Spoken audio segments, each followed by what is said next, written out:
दिवाली पूरी होते ही देश भर में ठंड का एहसास होने लगा है। इसी बीच मौसम भी तेजी से बदलने के आसार सामने आए हैं। अगले एक हफ्ते में देश के 10 राज्यों में तापमान का पारा 11 से 17 डिग्री गिरने की संभावना है। अक्टूबर का महीना गुजरने के साथ मौसम का रुख भी पलटने वाला है। देश में एक साथ एक्टिव हुए 2 वेस्टर्न डिस्टर्बेंस 10 राज्यों में ठिठुरन भरी सर्दी लाएंगे। पंजाब, हरियाणा, दिल्ली, उत्तर प्रदेश, राजस्थान के साथ गुजरात, मध्य प्रदेश, महाराष्ट्र, छत्तीसगढ़, ओडिशा और तेलंगाना में तापमान 6 से 7 नवंबर के बीच तेजी से गिरेगा। दिन और रात के तापमान में 11 से 17 डिग्री का अंतर आने के आसार हैं। मौसम विभाग ने बताया है कि इस समय उत्तर और पश्चिम से लेकर मध्य भारत तक ड्राई नॉर्थ वेस्ट हवाएं चल रही हैं। उत्तर के पहाड़ों पर बर्फबारी के बाद ये हवाएं बर्फीले इलाकों से गुजरती हुई मध्य भारत तक ठंडक लेकर पहुंचेगी। इनकी वजह से ही 6 नवंबर से देश में 2 वेस्टर्न डिस्टर्बेंस की वजह से उत्तर से लेकर मध्य भारत तक दिन में भी ठिठुरन महसूस होगी। अगले हफ्ते से गुजरात, राजस्थान और मध्य प्रदेश में आसमान साफ रहने से रात से सुबह के समय सर्दी महसूस होगी, लेकिन दोपहर का तापमान अभी 30 से 35 डिग्री के बीच ही रहेगा। मध्य भारत तक के हिस्सों में सुबह और शाम के समय धुंध और कुहासा छा सकता है। बिल्कुल खुले स्थानों पर हल्का कोहरा भी छा सकता है। दूसरी तरफ बिहार, झारखंड, पश्चिम बंगाल और समूचे उत्तर पूर्वी राज्यों में मौसम शुष्क बना रहेगा। अगले एक हफ्ते में धीरे धीरे तापमान गिरेगा। गुजरात में विधानसभा चुनाव से ऐन पहले यूनिफॉर्म सिविल कोड का ड्राफ्ट तैयार करने के लिए कमेटी बनाने की घोषणा राज्य सरकार द्वारा की गई है। गुजरात में यूनिफॉर्म सिविल कोड का ड्राफ्ट तैयार करने और इसे लागू करने के लिए कमेटी बनाने की घोषणा की गई है। राज्य के सीएम भूपेंद्र पटेल ने ट्वीट किया कि राज्य कैबिनेट ने सुप्रीम कोर्ट या हाई कोर्ट के रिटायर्ड जज की अध्यक्षता में एक उच्च स्तरीय कमेटी बनाने का फैसला लिया है। ये कमेटी गुजरात में यूनिफॉर्म सिविल कोड की जरूरत की समीक्षा करेगी, साथ ही यूनिफॉर्म सिविल कोड का ड्राफ्ट तैयार करेगी। लेकिन इस निर्णय को कांग्रेस पार्टी द्वारा जनता को गुमराह करने का निर्णय बताते हुए चुनाव से ऐन वक्त पहले लिए गए फैसले को कटघरे में खड़ा किया। वडोदरा के मांडवी बैंक रोड पर राधा वल्लभ मंदिर खस्ताहाल होने के बावजूद राज्य सरकार द्वारा कोई ठोस कदम नहीं उठाए जा रहे हैं।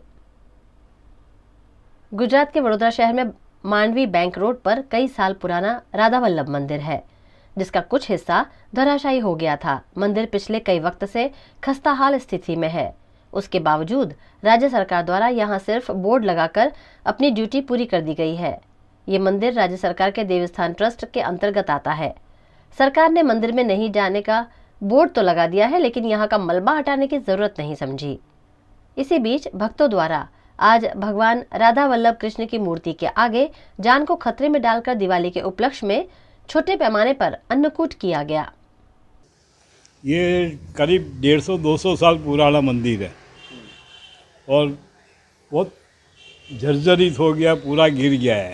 इसके लिए हमने पूरी रजूआत किया है, अभी कुछ उसका निकाल नहीं आया है। गांधीनगर सचिवालय में कुछ क्या हुआ मालूम नहीं पड़ रहा है। वजह क्या है वो तो वही जाने, हम क्या बताएंगे। अभी बोले सब टेंडर निकल गया, सब पास हो गया है, वो मंदिर कब उतारेंगे, जान का जोखम हो गया है। फिर भी हम तो अपनी फर्ज बजाते, सेवा करते हैं। आज वो ठाकुर जी का अनकोट कहते हैं, जो दिवाली के समय में करना पड़ता है, तो हमने छोटा सा अनकोट किया है, घर का फैमिली को बुलाया है और पूरा अनकोट सजाया है। हमारी फर्ज है कि इनका अनकोट करना चाहिए। पुराने वडोदरा शहर में स्थित राधा वल्लभ मंदिर अप्रिय घटना को न्योता दे रहा है, जिस पर तत्काल कार्यवाही करने की जरूरत है, वरना यहां आने वाले भक्तों की जान खतरे में पड़ सकती है।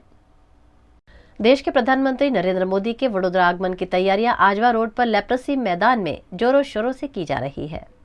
गुजरात विधानसभा चुनाव नजदीक है और विधानसभा चुनाव का प्रचार प्रसार जोरों शोरों से चल रहा है। सभी राजनीतिक दल जन जन तक पहुंचने के लिए एड़ी चोटी का जोर लगा रहे हैं। खुद देश के प्रधानमंत्री नरेंद्र मोदी लगातार गुजरात दौरे पर आकर लोगों तक अपने मन की बात पहुंचा रहे हैं। प्रधानमंत्री नरेंद्र मोदी फिर एक बार गुजरात के वडोदरा शहर आ रहे हैं। रविवार को वडोदरा में आजवा रोड के लेप्रोसी मैदान में उनके कार्यक्रम का आयोजन हुआ है, जिसकी तैयारियां पुलिस प्रशासन और भारतीय जनता पार्टी द्वारा की जा रही है। गुजरात में विधानसभा चुनाव के मद्देनजर कांग्रेस द्वारा परिवर्तन संकल्प यात्रा की शुरुआत की जा रही है, जिस पर पत्रकार परिषद का आयोजन किया गया। आज लाभ पाचम है, लाभ पाचम तमने વડોદરાને, વડોદરા શહેરને, ગુજરાતને તમામને લાભ થાય એવી અપેક્ષા રાખું છું, શુભકામના પાઠવું છું. ગુજરાત પ્રદેશ કોંગ્રેસ સમિતિ આયોજિત રાજ્યના 5 ભાગમાં અલગ અલગ જગ્યાએથી પરિવર્તન યાત્રા નીકળી રહી છે. એનો ઉદ્દેશ પ્રજામાં, આમ જનતામાં કોંગ્રેસ જે કામ કરવા જઈ રહી છે એનો પ્રચાર થાય, પ્રસાર થાય અને મતદારોને પણ મળી શકાય એનો ઉદ્દેશ છે.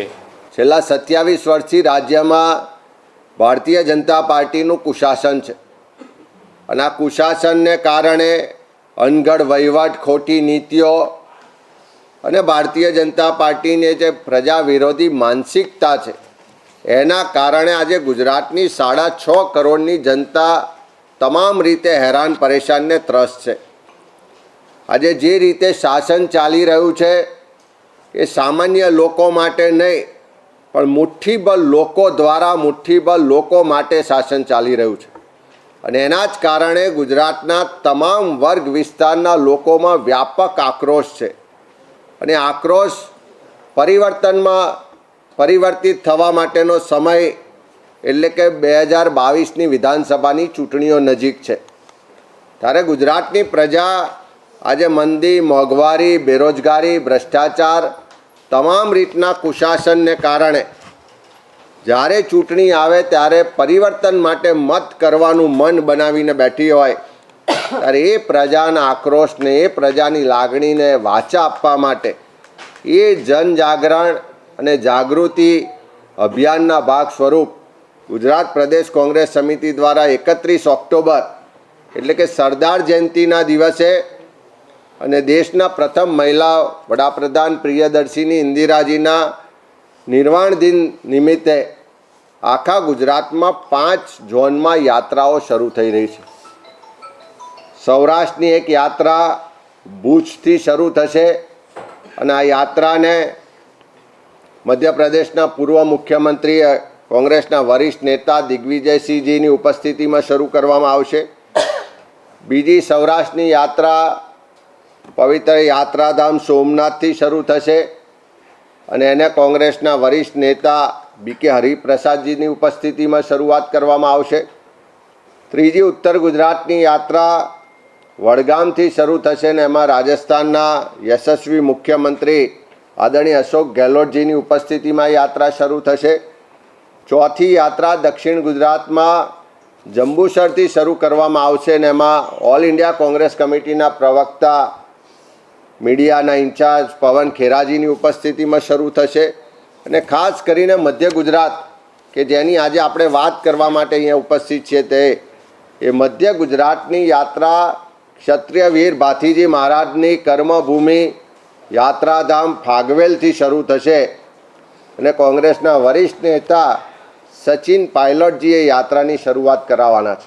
આ યાત્રા દરમિયાન પ્રજામાં જે મોંઘવારી, બેરોજગારી, ભ્રષ્ટાચાર, ખેડૂતોની આર્થિક સ્થિતિ, જે પેપર લીક કાંડ છે, જે દારૂ, જુગાર ને ડ્રગ્સની બદીઓથી યુવાધન બરબાદ થઈ રહ્યું છે, જે બેરોજગાર યુવાનો છે, એ તમામની જે વ્યથા છે, જે દુઃખ છે, જે આક્રોશ છે એને વાચા આપવાનું કામ થશે.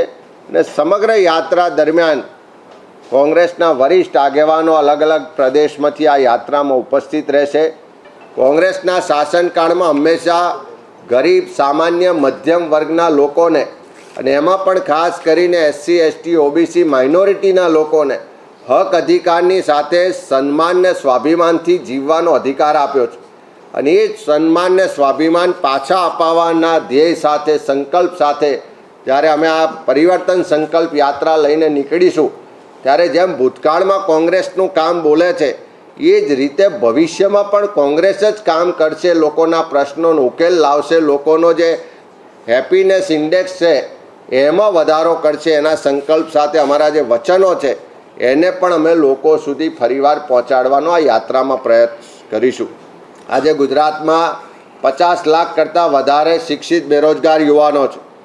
આ યુવાનો નોકરી માટે જ્યારે પરીક્ષા આપવા જાય ત્યારે પેપર લીક થાય છે, એમને ભરતી પ્રક્રિયાના નામે જે મજાક બનાવવામાં આવી રહી છે, જે કૌભાંડો ચાલી રહ્યા છે, એવા ગુજરાતના 10 લાખ યુવાનોને કોંગ્રેસની સરકાર બનતાની સાથે જ એક ભરતી કેલેન્ડર બનાવીને ચોક્કસ સમય મર્યાદામાં નોકરી આપવાનો પણ અમારો સંકલ્પ છે. અને આ જે પણ 10 લાખ ભરતીઓ થશે એમાંથી 50% બેઠકો મહિલાઓ માટે અનામત રાખવાનો પણ અમારો સંકલ્પ છે.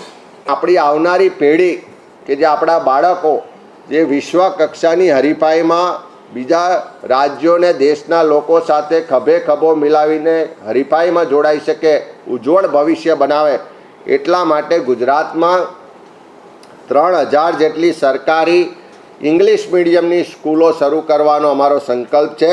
અને ગુજરાતની જેટલી પણ આપણી દીકરીઓ છે એને કેજીથી લઈને પીજી સુધી મફત શિક્ષણ આપવાનો પણ અમારો સંકલ્પ છે.